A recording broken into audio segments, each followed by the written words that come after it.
Ka-Express, maghanda na sa main event. Nagpakitang gilas ang Gilas Pilipinas sa kanilang ensayo sa Jeddah na nagdulot ng matinding kaba sa kanilang unang kalaban, ang Chinese Taipei. Ang opening game na ito ay hindi lang basta ordinaryong laban, kundi isang matinding sagupaan na may malaking kapalit. Matapos ang nakakagulat na pagkatalo ng Gilas sa Chinese Taipei sa home court noong February, ang kauna-unahang pagkakataon sa loob ng 12 years, tiyak na may matinding utang na loob na babayaran ang ating mga pambato. At ayon sa mga ulat, grabe ang ensayo ni Coach Tim Cone na tila tinuturing na niyang game day preparation ang bawat practice sa Jeddah upang masanay ang kupunan sa time zone at maiwasan ang fatigue.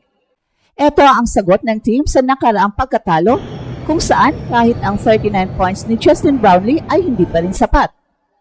Ang laban na ito ay magbibigay ng pagkakataon sa Gilas na ipamalas na natuto sila sa kanilang pagkakamali.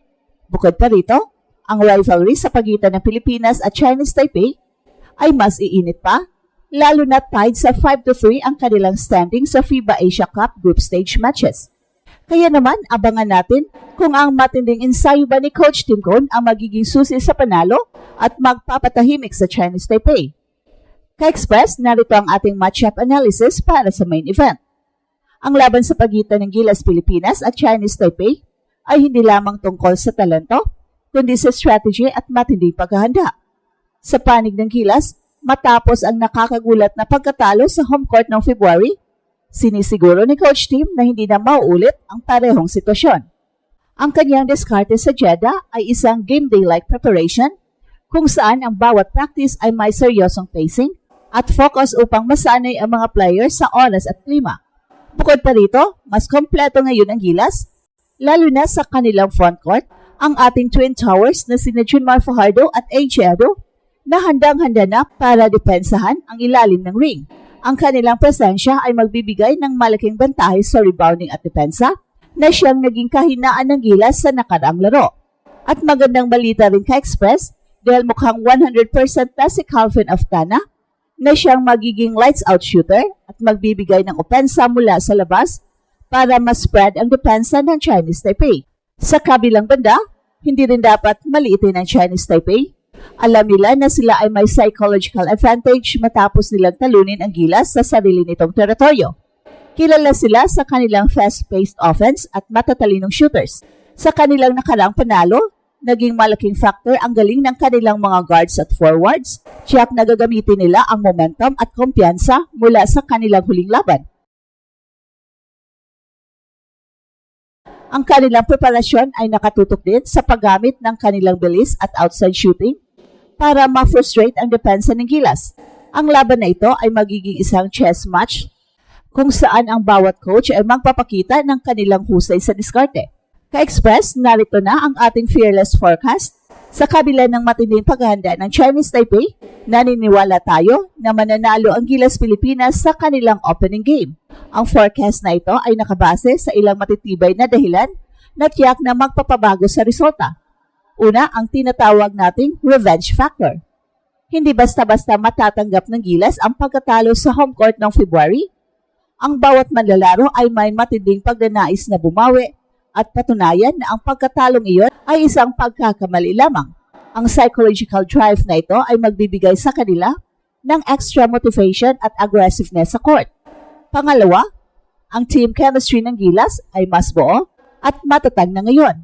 Sa huling laro ni Justin Brownlee, ay tila mag-isang lumaban na umiskor niyang 39 points pero hindi pa rin sapat.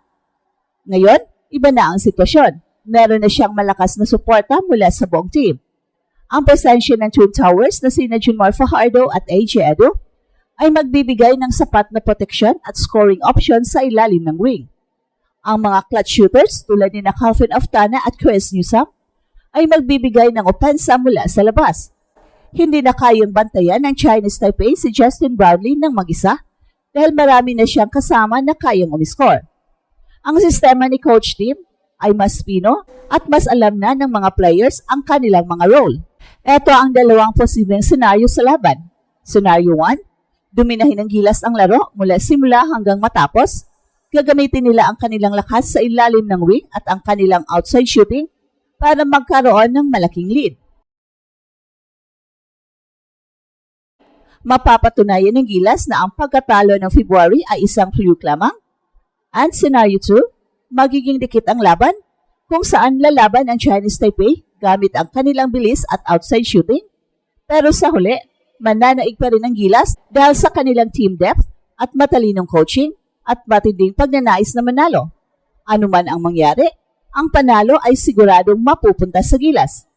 Ka-Express, ang opening game na ito ay may malaking kapalit para sa Gilas.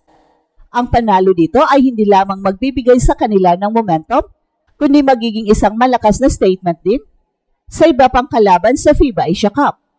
Kung mananalo ang Gilas, magkakaroon sila ng malaking kumpiyansa na maipagpapatuloy ang kanilang kampanya sa torneo.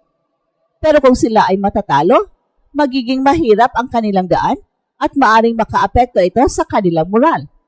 Ang laban na ito ay magiging critical para sa kanilang pag-asa na makapasok sa susunod na round.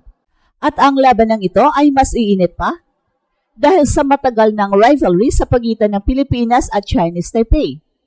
Sa history ng kanilang mga laban sa FIBA Asia Cup group stage, sila ay tabla sa 5-3.